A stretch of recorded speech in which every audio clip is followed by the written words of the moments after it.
Hello, my name is Norman Downey. I am a junior from the FAMU FSU College of Engineering, studying electrical engineering. The research project that I am working on is the 3D printing of electrical components. The 3D printed electrical components will be used as a part of an experiment to know the dielectric strength of a fluid called NOVAC in a cable setup. The components that are going to be 3D printed will act as a spacer between a copper rod and the walls of the experimental setup.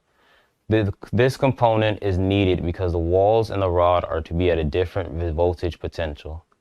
The tool that I used to create the 3D drawings was a software called Solidworks.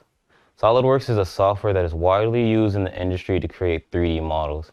And because Solidworks is widely used to model 3D objects, Solidworks is very useful to learn and understand.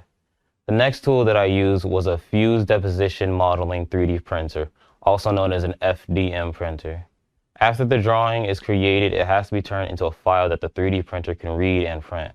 That process is called discretization.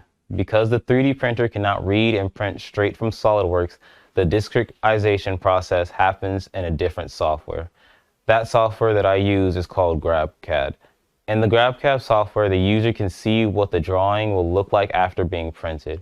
While looking at the drawing, the user can also look at each layer of the print. The software also allows the user to make changes to the way the drawing will be printed. Some of the changes that can be made are the infill pattern, which is the paths that the 3D printer uses to print. Then there is the infill density, which is the amount of filament that is used. This is a great thing to learn and experience. I would like to thank the Asterisk program for giving me this great exposure and being part of this program. I would also like to thank my mentors Paul and Kiki Lemo for helping me and giving me advice while going through the research experiments. I would also like to thank Dr. Pamiti and Dr. Peter Cheatham and everyone at the Center for Advanced Power Systems for giving me the opportunity to work in there. Thank you.